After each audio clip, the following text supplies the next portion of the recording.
नमस्कार दर्शकों। 2 मार्च से लेकर 26 मार्च तक 5 ग्रहों की चाल में बदलाव से धनु राशि पर क्या प्रभाव होगा। जी हाँ, मार्च का महीना धनु राशि वालों के लिए बड़ा विशेष रहेगा, क्योंकि 5 ग्रहों का बदलाव होगा। शुक्र 2 तारीख को बदलाव करेंगे, 14 तारीख को सूर्य का बदलाव होगा, 11 तारीख को गुरु का बदलाव देखने को मिलेगा, गुरु वक्री से मार्गी हो जाएंगे। 13 तारीख को शनि जो है बदलाव करेंगे, जो आपके ऊपर शनि की ढैया चल रही है, शनि अस्त हो जाएंगे। शुक्र जो है 26 तारीख को पुनः राशि परिवर्तन करेंगे। 20 तारीख को बुध का वक्री से मार्गी होना, यह भी आपके लिए जबरदस्त लाभदायक सिद्ध होगा। तो ये 5 जो ग्रह हैं, इनका बदलाव आपके लिए कैसा रहने वाला है, किन क्षेत्रों पर क्या प्रभाव होगा, क्या पॉजिटिव और क्या नेगेटिव परिणाम देखने को मिलेंगे, बचाव के लिए हमें क्या उपाय करना चाहिए, तो आइए जानते हैं। उससे पहले यह समझिए कि यह फलादेश चंद राशि पर आधारित है।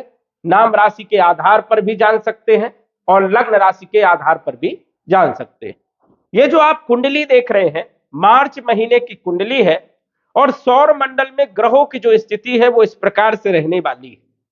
आप देख रहे हैं शुक्र जो कि आपके तृतीय भाव में कुंभ राशि में गोचर कर रहे हैं।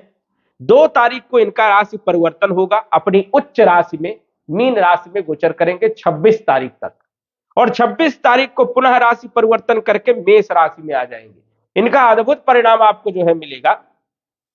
14 तारीख को सूर्य भी जो है कुंभ राशि को छोड़ करके आ जाएंगे मीन राशि में चौथे भाव में, जो कि राहु के साथ पीड़ित थे, सूर्य ग्रहण दोष बन रहा था, तो सूर्य भी कहीं ना कहीं मुक्त होंगे।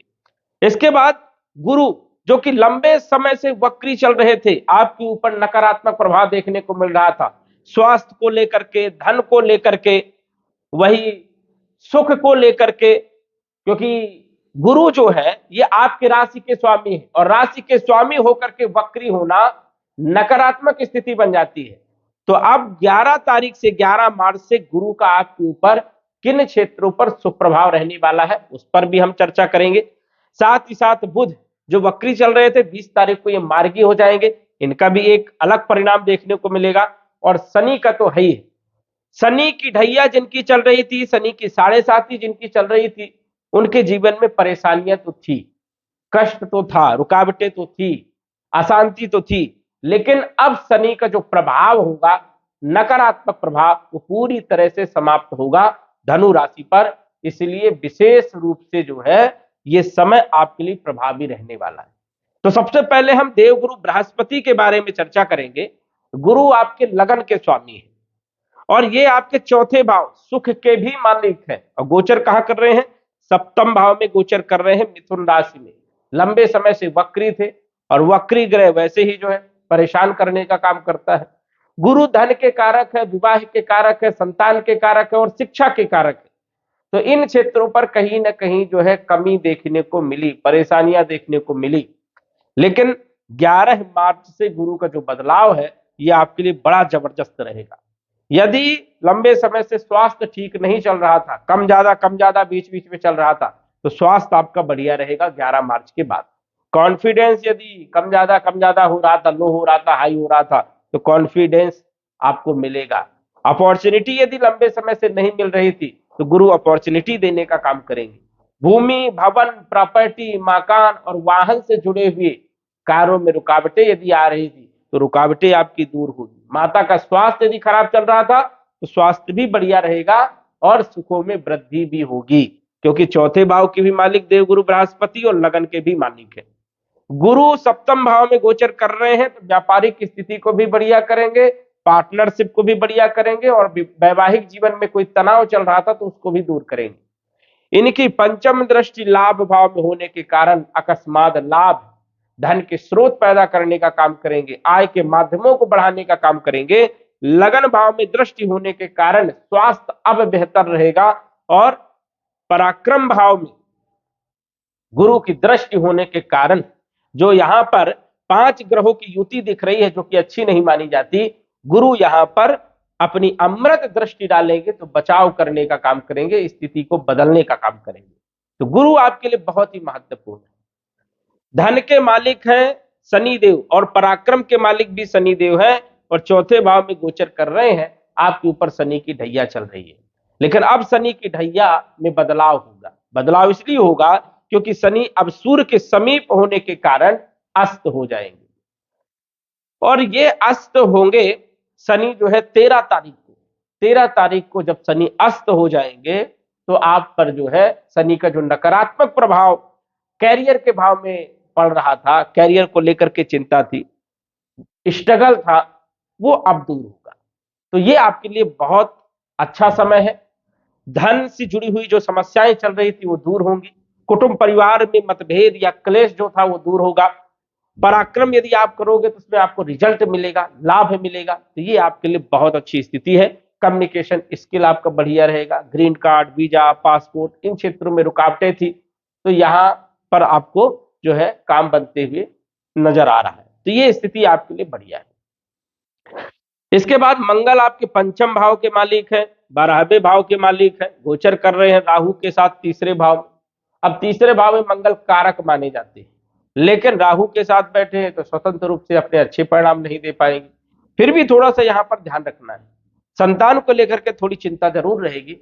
शेयर मार्केट इत्यादि से थोड़ा बच करके रहना है, और पढ़ाई लिखाई को लेकर के भी मन को एकाग्र करके जो है लगाना है। लव लाइफ को लेकर के कोई विशेष चिंता नहीं है, लेकिन थोड़ा ध्यान रखना है। विदेश से जुड़े हुए कार्य आपके बनेंगे, जैसे ग्रीन कार्ड, वीजा, पासपोर्ट बनवाना चाहते हैं तो थोड़ी परेशानियां जरूर आएंगी, लेकिन काम बनेगा। शुक्र आपके छठे भाव के भी मालिक है और लाभ भाव के भी मालिक है। मित्र राहु और बुध के साथ गोचर कर रहे हैं, और ये स्थिति यहां पर जो है 2 तारीख तक रहेगी। 2 तारीख को शुक्र राशि परिवर्तन करके अपनी उच्च राशि में गोचर करेंगे, जो कि 26 तारीख तक गोचर करने वाले हैं। अद्भुत स्थिति है आपके लिए। कैरियर में चल रही परेशानी दूर होगी। नौकरी के लिए स्थिति बेहतर है। नई नौकरी का योग बनेगा। कंपटीशन में सफलता मिलेगी। आय के माध्यम आपके बढ़ेंगे, और मालव्य राजयोग भी यहां पर बन रहा है। तो यश, मान, सम्मान, धन, वैभव, कीर्ति, प्रसिद्धि देने का काम करेंगे। भूमि, वन, प्रॉपर्टी से जुड़े हुए कार्यों में लाभ होगा और आपका कैरियर बेहतर करने का काम करेंगे। तो शुक्र जो है 26 तारीख तक आपको, 2 तारीख से 26 तारीख तक जबरदस्त लाभ देने का काम करेंगे, क्योंकि ये पंच महापुरुष में से एक राजयोग बनाएंगे। 26 तारीख को पंचम भाव में आएंगे, यहां पर भी अद्भुत परिणाम मिलेंगे। शिक्षा, संतान, लव लाइफ की स्थिति बेहतर होगी, वही लाभ होगा। आय के माध्यम बढ़ेंगे। कंपटीशन में सफलता, नौकरी की स्थिति बेहतर होगी। बुध जो है सप्तम और दशम के मालिक होकर के तृतीय भाव में गोचर कर रहे हैं। बुध राहु के साथ जड़ दोष यहां पर बना रहे हैं। थोड़ा सा ध्यान रखना है। व्यापारिक की स्थिति ठीक रहेगी, अकस्मात लाभ होगा। कैरियर को लेकर के कोई जल्दीबाजी में डिसीजन ना ले, ये आपको ध्यान रखना है, क्योंकि कैरियर आपका बेहतर रहेगा, लेकिन जल्दीबाजी में आप डिसीजन लेंगे तो दिक्कत होगी। क्योंकि शुक्र भी आपको कैरियर में सपोर्ट करने का काम करेंगे, गुरु भी सपोर्ट करने का काम करेंगे, इसलिए कैरियर में जल्दीबाजी में कोई डिसीजन आपको नहीं लेना है। सूर्य आपके नवम भाव के मालिक हैं, जो कि गोचर कर रहे हैं तृतीय भाव में। तृतीय भाव में अच्छे माने जाते हैं, लेकिन राहु के साथ रहेंगे 14 तारीख तक, तो अच्छी स्थिति नहीं है। भाग का साथ थोड़ा रुकावट के साथ मिलेगा, लेकिन 14 तारीख को जैसी राशि परिवर्तन करके चौथे भाव में आएंगे तो केंद्र त्रिकोण राजयोग भी बनेगा, भाग का साथ भी मिलेगा, कामकाज आपके बनेंगे। मानसिक टेंशन जो बना था वो आपका दूर होगा और कार्यों में तरक्की मिलेगी। तो ये स्थिति 14 तारीख के बाद आपके लिए बेहद शुभ रहने वाली है। बुध जो कि 20 तारीख को मार्गी हो जाएंगे, तो ये अद्भुत परिणाम आपको देंगे। कैरियर में अपॉर्चुनिटी मिलेगी, प्रमोशन देने का काम करेंगे। ये एक अच्छी स्थिति आपके लिए रहने वाली है, और कहीं ना कहीं बुद्धि आपकी बढ़िया रहेगी। जिस चीज में आप कार्य करेंगे उसमें आपको सफलता भी देखने को मिलने वाली है। राहु तृतीय भाव में मिले जुले परिणाम देंगे, क्योंकि यहां पर बुध और मंगल के साथ जो है पूरे महीने गोचर करेंगे, इसलिए थोड़ा सा यहां पर ध्यान रखना है। कम्युनिकेशन स्किल बढ़िया रहेगा, भाग का साथ भी आपको मिलेगा, लेकिन जल्दीबाजी में कोई डिसीजन ना ले, सोच समझ करके कार्य करें। केतु अच्छे परिणाम देंगे, इसमें कोई दो राय नहीं, भाग का साथ मिलेगा। धर्म कर्म में आपकी रुचि बढ़ेगी, धार्मिक कार्य और यात्राएं धार्मिक होने के योग यहां पर बनते हैं। धनु राशि वालों के लिए मार्च का जो महीना है, ये बदलाव का महीना है और अद्भुत परिणाम आपको जरूर देखने को मिलेंगे। उपाय के तौर पर सूर्य का उपाय करें, सूर्य को जल दें और पुखराज रत्न धारण करके चले, जिससे स्थिति और बेहतर होगी और जबरदस्त लाभ देखने को मिले। तो दर्शकों, आज बस इतना ही। धन्यवाद। यदि आप अपनी कुंडली का विश्लेषण घर बैठे करवाना चाहते हैं तो दिए गए व्हाट्सएप नंबर से संपर्क करें। साधारण फीस जमा करके आप अपनी कुंडली का विश्लेषण फोन के माध्यम से घर बैठे ही करवा सकते हैं और जान सकते हैं अपने भूत, भविष्य और वर्तमान के बारे में। धन्यवाद। WhatsApp number 9479893911।